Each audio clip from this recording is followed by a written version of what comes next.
Welcome to Life Stories, where real experiences of love, betrayal, and resilience come to life.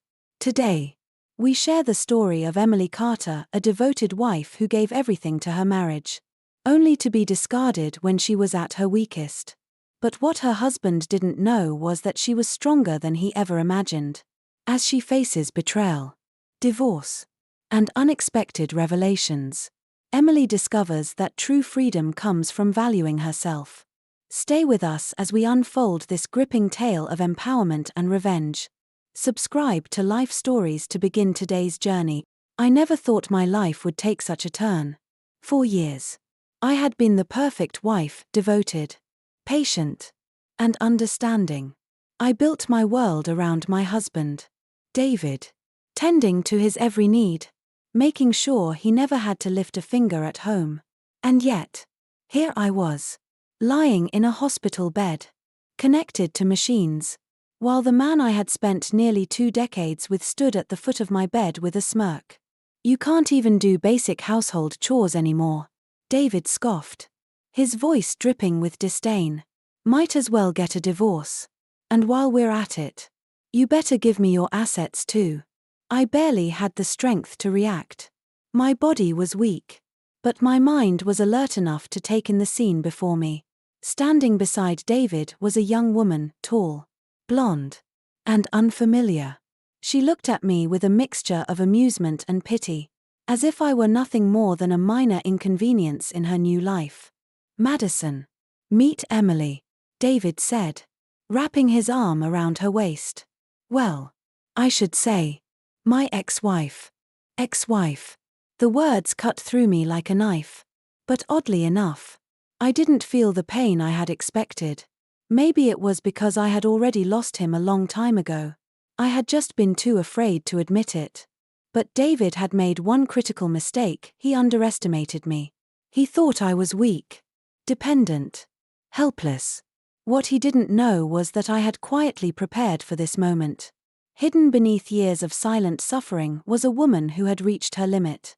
I took a deep breath, pushing aside the wires and tubes attached to me, and reached into my bedside drawer. The divorce papers I had signed months ago were still there, neatly folded and untouched. I had carried them with me for so long, waiting for the right moment. And here it was. With a steady hand, I pulled them out and held them up. "Fine," I said, my voice firm despite my physical frailty. "Here's the divorce you wanted." David's smirk widened as he snatched the papers from my grasp.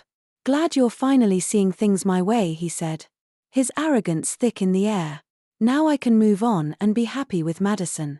Don't worry about me, Emily. I'll be just fine."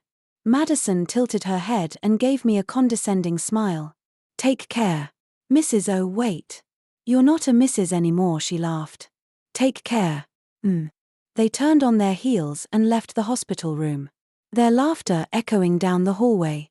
I sat there, alone, staring at the door long after they had disappeared. And then, I laughed. It wasn't the bitter, heartbroken laugh of a woman scorned. No, it was the laugh of someone who had just been set free. For the first time in years, I felt something I hadn't felt in so long: relief. Today was Friday. The divorce papers would be processed by Monday. Just 3 more days, and I would officially be rid of him. The thought alone was exhilarating. I leaned back against the pillows and closed my eyes, letting the realization sink in. I wasn't the weak, powerless woman David thought I was. I had survived years of neglect, belittlement, and emotional abuse. And now, I was finally stepping out of the shadows. My name is Emily Carter.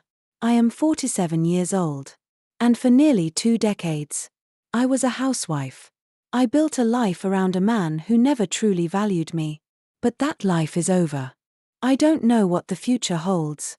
But I do know one thing: I will never let anyone make me feel small again. And as I waited for the weekend to pass, I couldn't help but smile. Because this was just the beginning. The weekend passed in an almost eerie calm. For the first time in years, I had no obligations.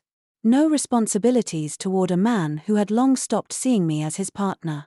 I rested in my hospital bed, enjoying the rare silence, allowing my body to recover. David hadn't called, hadn't checked in. Not that I expected him to. His silence wasn't out of respect or guilt, he was simply too busy celebrating his new life with Madison. I imagined them drinking champagne, toasting to their future, while I lay here, discarded and forgotten. But what David didn't realize was that I wasn't the one losing in this divorce, he was. On Monday morning, as expected, my phone rang incessantly. I let it ring for a while, enjoying the thought of David fuming on the other end. After 15 minutes of persistent calls, I finally answered, keeping my voice calm and collected. "Could you not be so persistent?" I said, feigning boredom. "Emily, what the hell is this?" David's voice was sharp, his usual confidence replaced with frustration. "What are you talking about?" I asked. "The divorce papers. They're not being processed. The courthouse said there's a non-acceptance notification filed under your name." I smiled to myself. Of course. He wouldn't remember. "Oh, that," I said lightly. "I had that filed years ago. You always used to throw around the idea of divorce whenever we argued. So I thought it was best to prevent you from making a rash decision." He growled. "Withdraw it. Now." "I can't do that until I'm discharged," I said sweetly. "It's a legal process. We need to go to the municipal office together." David let out a loud, frustrated sigh. "Then get discharged today," I laughed. "Don't be ridiculous. The doctors say I need to rest. But don't worry, David. We'll finalize the divorce soon enough." He was silent for a moment, probably weighing his options. He wasn't used to me talking back, and I could feel his irritation growing. Then, his tone changed, becoming almost desperate. "Look, Emily," he said, his voice softer now. "I think we should talk about this. Maybe we rushed things. We were together for a long time. You know?" I could barely believe what I was hearing. "You're not serious, are you?" I said, amused. "You introduced Madison as your new wife 3 days ago. Now, suddenly, you're having second thoughts." "That's not what I meant," he said quickly. "It's just, well, divorce is complicated. And expensive." Ah, there it was. The real reason for his sudden hesitation. "You're worried about money," I said plainly. David hesitated. "Well, you always handled the finances, didn't you? We should make sure everything is fair." I almost felt sorry for him.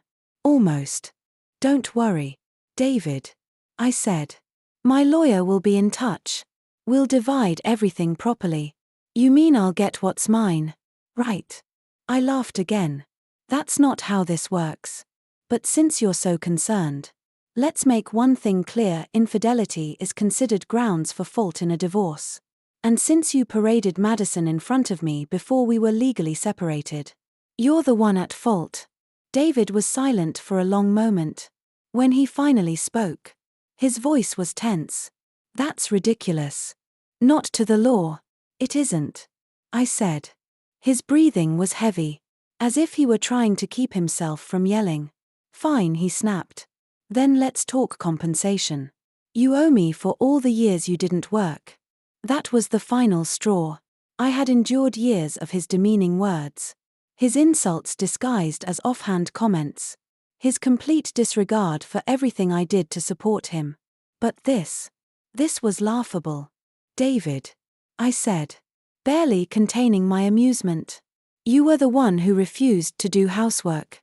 You were the one who quit job after job, forcing me to stretch every penny just to make ends meet. And you think I owe you compensation?" "Yes," he said stubbornly. "You're the one who stopped taking care of me. Because I was in the hospital," I reminded him. Exasperated. "Still," he muttered. I let out a sigh.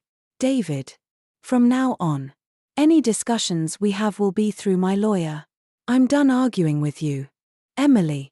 Goodbye, David," I said. And I hung up. He called back immediately, but I ignored it. Then came the text messages. A flood of them. Insults. Demands. Please. I saved every single one as evidence. I felt a sense of peace settle over me as I put my phone aside. David was panicking because he had lost control. But it was too late. He had made his choice. And now, he would have to live with the consequences. I had spent my entire marriage being afraid of upsetting him. Afraid of being alone. Afraid of what life would be without him. But sitting in that hospital bed, free from his grip, I realized something. I wasn't afraid anymore. And for the first time in years, I felt truly free. I had expected David to throw a tantrum, but I hadn't expected him to be so predictable. The next morning, my phone started ringing at exactly 9 a.m. I sighed, already knowing who it was before I even glanced at the screen. I let it ring for a while, savoring the satisfaction of ignoring him, before finally answering. Emily, listen. David began, his voice rushed and desperate. There's a problem. I can't withdraw money from our account. I smiled. Even though he couldn't see me. That's because you were trying to take money from my account. I said calmly. Exactly. You're in the hospital.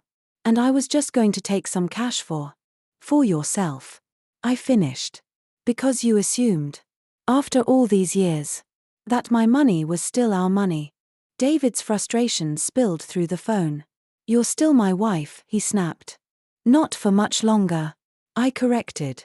And even if we were still married, I don't see why you should have access to my personal savings.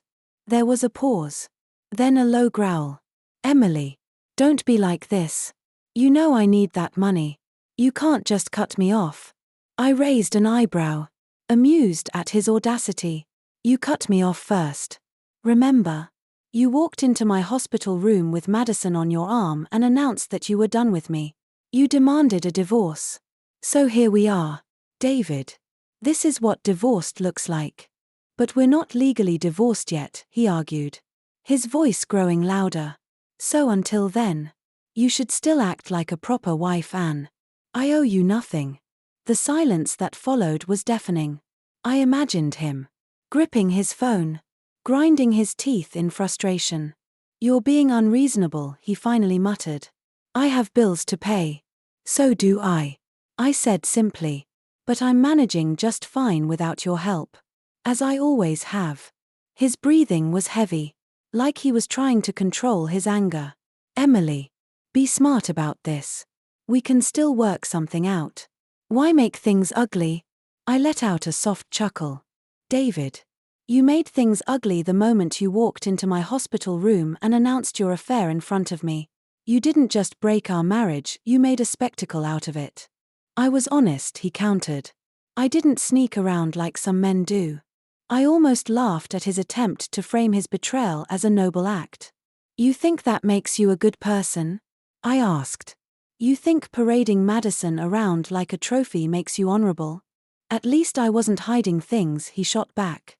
Unlike you with your money. Ah. There it was. I leaned back against my pillows, letting the satisfaction wash over me. You know, David, I was going to tell you about my inheritance. I admitted. I had planned to sit down with you, explain everything. But then you walked in here and threw our marriage in the trash. So now, it's none of your business. David sucked in a sharp breath. Inheritance. You heard me. For a moment. He didn't respond. Then, when he finally spoke, his voice was quiet, calculating. How much? I smiled to myself. Of course. That's all he cared about. Not our years together. Not what we had built. But the money. It doesn't matter. I said smoothly. Because none of it belongs to you. Emily, he said. His voice dripping with forced patience. We were married for 18 years.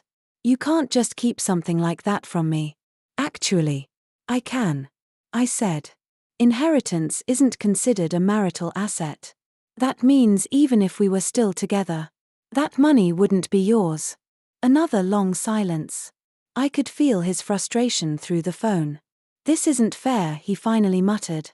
I let out a soft sigh. "No, David. What wasn't fair was the way you treated me for years. What wasn't fair was the way you belittled me.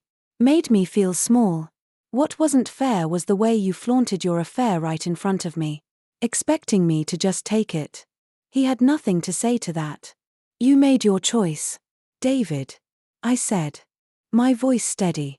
"Now live with it." I hung up the phone before he could respond. The messages that followed were desperate at first. Then they turned angry. Then, finally, they stopped. And for the first time in a long time, I felt completely, utterly free. As I stepped out of the courthouse, the cool autumn air filled my lungs, crisp and refreshing. The papers in my hand felt heavier than they should have. But not from their weight, rather, from the significance they carried. The divorce was finalized. I was free. David had lost everything: his reputation, his job, and, most importantly, his control over me. Madison, the woman he left me for, had abandoned him the moment his financial struggles became evident. He was left scrambling, trying to rebuild the life he had so arrogantly destroyed. Meanwhile, I thrived. I left the past behind and moved to a beautiful home in the countryside. A place where I could finally breathe. With Jessica by my side, my closest friend and now my chosen family. I started a new chapter. We spent our days exploring new recipes, tending to a small vegetable garden, and simply enjoying the peace we had both long craved. There was no bitterness. No regrets, just the quiet satisfaction of knowing that I had reclaimed my life. I had learned the most important lesson of all: self-worth is not something given by others, it is something we must recognize in ourselves. And as I looked toward the horizon, with the golden sun setting behind the rolling hills, I smiled. Because this was not the end. This was just the beginning. Subscribe to Life Stories to follow more inspiring journeys like this one.